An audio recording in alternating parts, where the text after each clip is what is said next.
Have you ever noticed how you can be fine, and then one post ruins your whole mood? Most people call that too sensitive.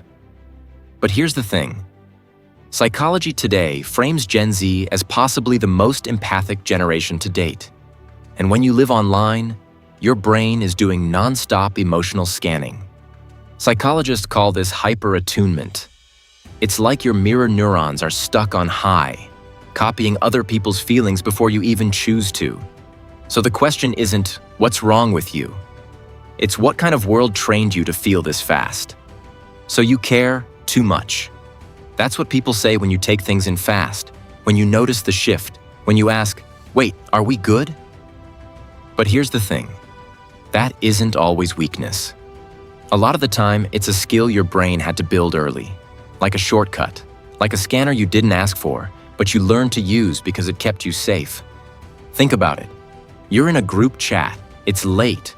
You're half watching a show, half reading messages. Someone drops a joke that's kind of sharp, not even that bad, but you feel it. One person goes quiet.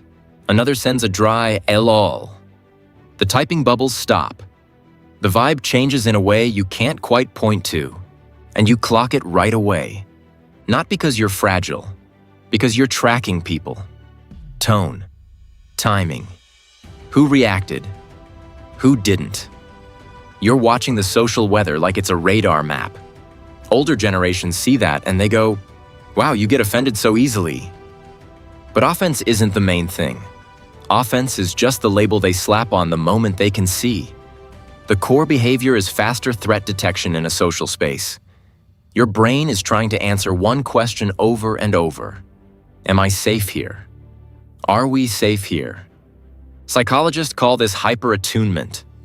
That's a fancy way of saying you pick up on tiny cues, face shifts, voice cracks, weird pauses, power stuff too. Who can say what? Who can't? Who's joking and who's testing the room? Your brain treats social signals like safety signals, because in a lot of modern life, social pain is real pain. Being cut off, being mocked, being screenshotted, being iced out without anyone saying why. So you learn to read the room before the room even knows it's a room. Now take it out of the group chat. You're at school or work. You're walking next to a friend after class, or you're packing up at the end of a shift. You ask, you good? And they go, yeah, I'm fine. But their shoulders say no. Their eyes don't land on you. They move a little slower, like their brain is somewhere else. And you lean in. You ask twice. You change your voice. You try a softer angle. For real though, you notice what other people skip because other people are busy being normal, being loud, being done with the day.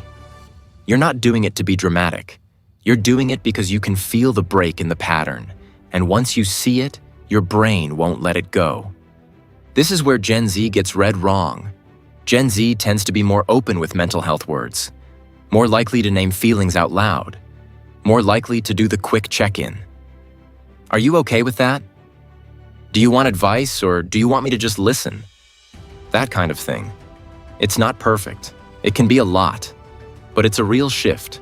To someone who grew up with walk it off and don't make it weird, that looks like overreacting. Like you're making problems where there aren't any. But what you're really doing is active emotional tracking. You're trying to keep the group stable. You're trying to keep the friendship stable. You're doing emotional maintenance in real time. Here's the twist. This wasn't you becoming too sensitive. It was you building a higher-res map of other people. Because your world trained you that missing signals has a cost. You miss one joke that was actually a jab, and now you're the target. You miss one, I'm fine, that's actually, I'm not. And now your friend thinks you don't care. You miss one vibe shift, and you walk into a fight you didn't know was happening. Pay off. The too sensitive stereotype misses the point. What looks like fragility is often advanced social awareness and empathy under pressure. And once you see it as a detection system, so much of your behavior makes sense.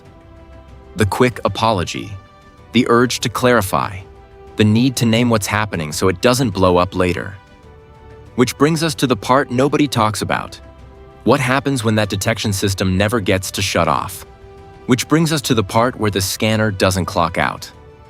There's a weird thing that happens when you live online. Your brain keeps swapping feelings before your body even finishes the first one. And after a while, it starts to feel like you're unstable. You're not. Think about it.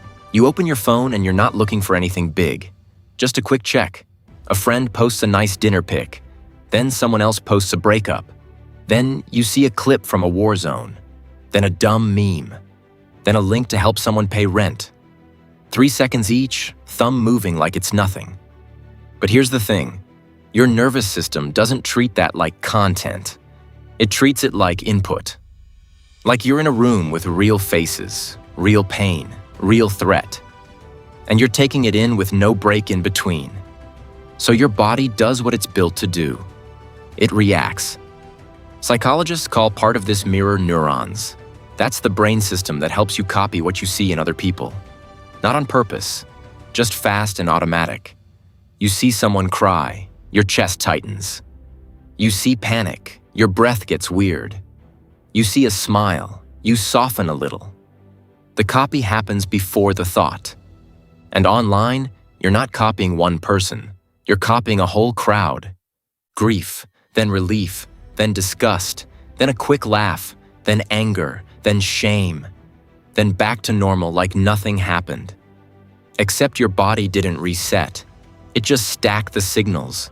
Your muscles still hold it. Your heart rate stays a little up. Your stomach stays a little off. Now zoom in on the cost. Part that helps you plan, start stuff. Part that helps you plan, start stuff, stop stuff, and make good calls when you're tired. When you blow through that fuel all day, small tasks feel hard at night. Texting back, doing dishes, starting an essay, even picking what to eat. So you end the day drained, and you can't explain why, because nothing happened to you. No fight, no emergency, you just scrolled. Research shows emotions spread through groups. That's emotional contagion. You're around stressed people, you start to feel stressed. You're around calm people, you calm down. Online makes that effect faster, because you can move through 100 tiny social spaces in an hour. And doomscrolling makes it worse, because your brain gives threat more weight than comfort. That's not you being weak, that's basic survival wiring. Repeated hits of scary news can keep your stress response turned on. More cortisol, more tension, more jumpy thoughts at night when you're trying to sleep. Your brain thinks it's being helpful. It's going, stay ready, don't miss the next bad thing. But it never gets the signal that the danger is over, because the feed never ends.